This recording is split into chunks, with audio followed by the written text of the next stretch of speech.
साझी बालों से विचार करते तो क्या माँ जाने के आदेश देती क्या? पत्नी डकैती में इस शरीर को जाने का आदेश देती क्या? बेटा देता क्या? बेटी देती क्या? लेकिन अपना मान कर हम लोगों ने इस शरीर रूपी चादर में कितना दाग लगाया है जिसका कोई वर्णन नहीं। मांस किसका भोजन है?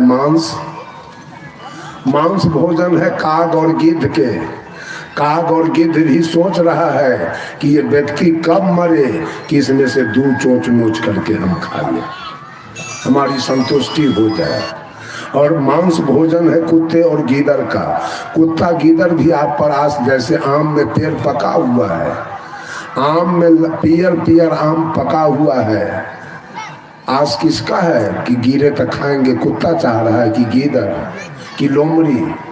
मनुष्य आस लगाए हुए है कि आम गिरे तो हम खा जाएं। इस प्रकार से इस शरीर के लिए कुत्ता और गीदड़ आस लगाए हुए है कि कब मरे कि हम इसमें से कुछ खा लें। उसका भी साझी है। कहा प्रत्यक्ष ज्ञान।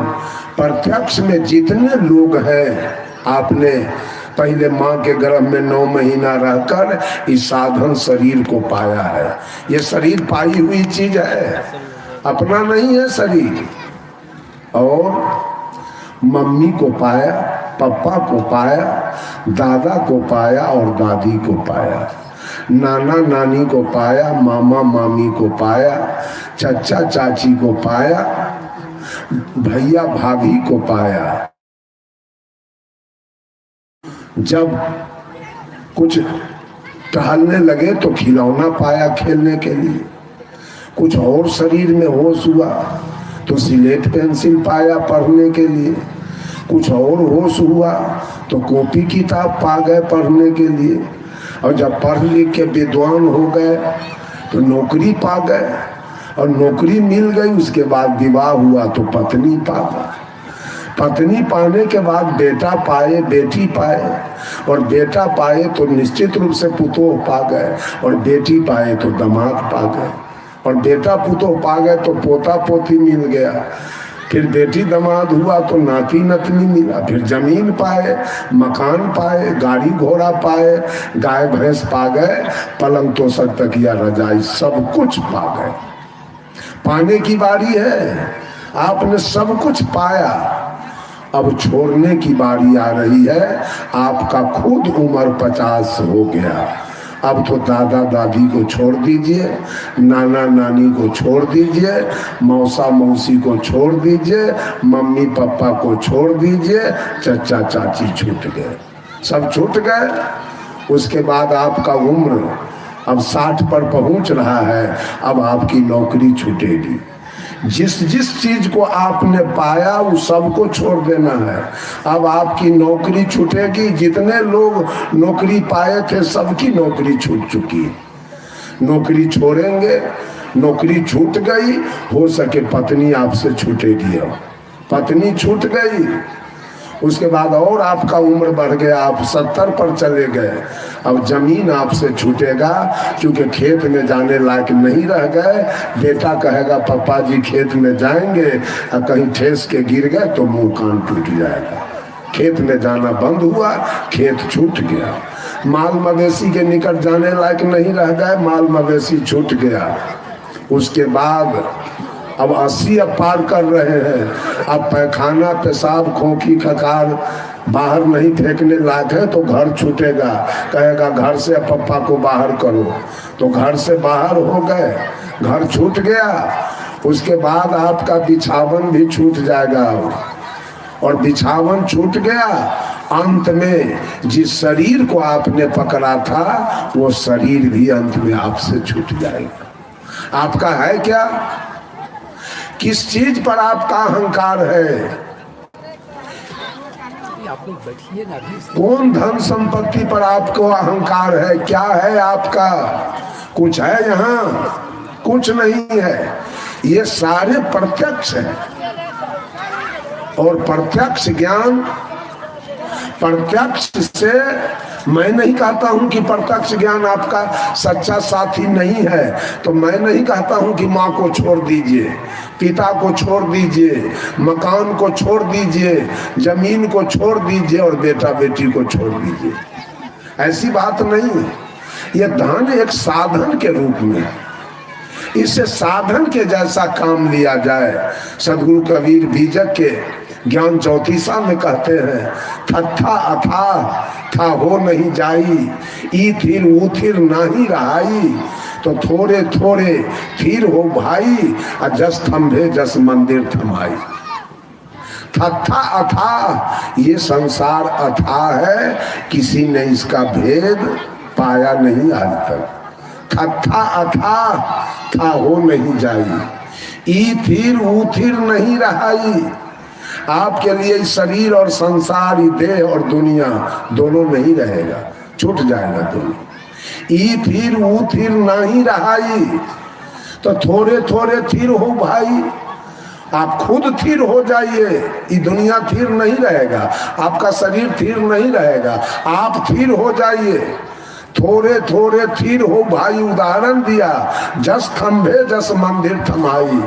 आप राजमिस्त्री बुला के लाते हैं मकान बनाने के लिए, एक दिन आया तो नींव दे के चला गया, दूसरे दिन आया 5 ईंटा जोड़ के चला गया, तीसरे दिन आया कुर्सी तक जोड़ के चला गया, चौथे दिन आया 5 ईंटा और जोड़ दिया, छठे दिन आया 5 ईंटा और जोड़ दिया, 7वें दिन खिड़की तक ले गया, 8वें दिन लिंटर तक ले गया, 9वें दिन लिंटर का ढलाई किया, उसके बाद छत पर ले गया।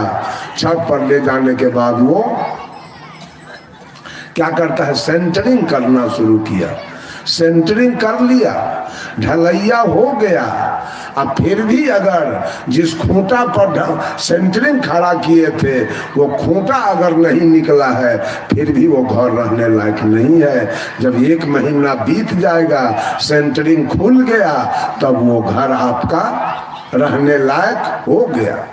ठीक उसी प्रकार से अपने को इस साधन से, अभी हमारे यहाँ के आयोजक गण, पैसे का तो यही काम है, पैसा एक साधन है जिसे आप अपने आप का, जैसे मकान का ढलैया कर लिए, सेंटरिंग का काम तमाम हो गया, वैसे सारे धन दौलत सेंटरिंग के समान है। सेंटरिंग लगा के और अपने आप के लिए ज्ञान का ढलैया कर लीजिए, बस संपत्ति का यही अंतिम विधान है। कहने का भाव है, जमीन नहीं छोड़ दीजिए, खाइएगा क्या? जमीन भी जोतिए, लेकिन सदगुरु कबीर कहते हैं, कमल पत्र होते संत जना, बसै नगर के माय, बालक के रे धाय जो आपन जानत नाय। उदाहरण देते हैं सदगुरु कबीर, जैसे किसी गड्ढा में 5 हाथ पानी है और उसमें कमल का फूल खिला हुआ है, और रात्रि में इतनी बारिश हुई कि गड्ढा में 20 हाथ पानी भर गया। अब तो कमल का फूल डूब जाएगा, चूंकि 5 हाथ पानी में वो खिला था और रात्रि में 20 हाथ पानी हुआ। अब तो कमल का फूल डूबेगा, किसी कीमत में नहीं। उसका प्रमाण है, अगर रात भर में पानी 20 हाथ भर गया तो कमल का डंडा रात भर में 21 हाथ बढ़ेगा और वो पानी से ऊपर ही रहेगा। सदगुरु कबीर तमाम लोगों से कहते हैं कि माया में डूब मत जाना, मोह में डूब मत जाना, क्रोध में डूब मत जाना, हमेशा उससे ऊपर रहने का कोशिश करना। और दूसरा उदाहरण माता बहनों के लिए देते हैं सदगुरु कबीर कि बालक के रे धाय जो आपन जानत नाय। पहले के जमाने में, आज से 10 बरस पहले, 15 बरस पहले, माता बहनों का बच्चा अपने घर में होता था। आज तो हॉस्पिटल में हो रहा है। हम लोगों का जन्म घर में हुआ था। जब कोई माता बहन बच्चा देती थी तो एक डगरीन आती थी, डगरीन, और वो डगरीन बच्चा के कम सेवा नहीं करती थी। तेल लगाना, अबटन लगाना, काजर लगाना, देह दबाना, लड़का अगर रो रहा है तो गोदी में लेके चुप करना। बहू डगरीन तो यहाँ तक करती थी कि अपना अस्तर लगा के बच्चा को दूध भी पिला देती थी। इतना सेवा डगरीन बच्चा के करती थी। मान लिया जाए कि डगरीन सारा सेवा करने के बाद उस बच्चे को सुला दिया और चली गई अपने घर, और किसी कारणवश उस लड़के का मृत्यु हो गया, तो अब रोएगी कौन? डगरीन रोएगी कि लड़का के मम्मी? कौन रोएगी? मम्मी रोएगी। क्यों? डगरीन को उस लड़का से कोई मोह ममता नहीं है। डगरीन उस बच्चे को अपना बेटा नहीं मानती है, इसलिए उसके आंख से एक बूंद आंसू नहीं गिरेगा। आंसू गिरेगा लड़का के मम्मी के आंख से। सदगुरु कबीर माता बहनों से कहते हैं कि हे माता बहनों, तू अपना विचार जरा डगरीन के जैसा बनाओ। बेटा बेटी है, उसको भगा नहीं देना है, उसको भोजन देना है, कपड़ा देना है, पढ़ाना लिखाना है, सब कुछ करना है। लेकिन डगरीन के जैसे अंतरात्मा से हमेशा सोचिए कि ये मेरा बेटा नहीं है, मैं अकेली हूँ, अकेली मैं आई थी, पति भी हमको यहाँ मिला है और बेटा बेटी भी यहाँ मिला है, सबको सास ससुर भी यहाँ मिले हैं, मम्मी पापा भी यहाँ मिले हैं, और एक दिन समय आने वाला है कि पति भी हमारा हमसे अलग होगा, बेटा भी अलग होगा, पुतोह भी अलग हो जाएगी, और पोता पोती भी अलग होगा, और सब कुछ हमसे अलग हो जाएगा, और मैं अकेली दुनिया से फिर वापस हो जाऊंगी।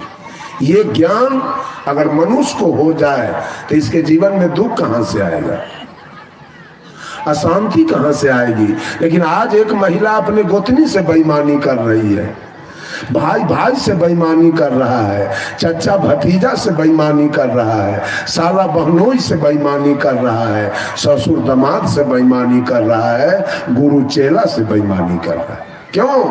अज्ञानता। बस चले गए, पंडित जवाहरलाल नेहरू चले गए, इंदिरा गांधी गई, मोरारजी देसाई गए, लाल बहादुर शास्त्री गए, राजेंद्र बाबू गए, जगजीवन बाबू गए, चौधरी चरण सिंह गए, विश्वनाथ प्रताप सिंह चले गए। क्या लेके कौन गया यहाँ से? क्या लेके गया? सब कुछ छूट गया। सारे परिवार के कहाँ तक स्त्री अगर बढ़ेगी, पत्नी दो पति पत्नी में बहुत प्रेम था, एक सेकेंड पत्नी के बिना पति नहीं रहता था, और एक सेकेंड पति के बिना पत्नी नहीं रहती थी।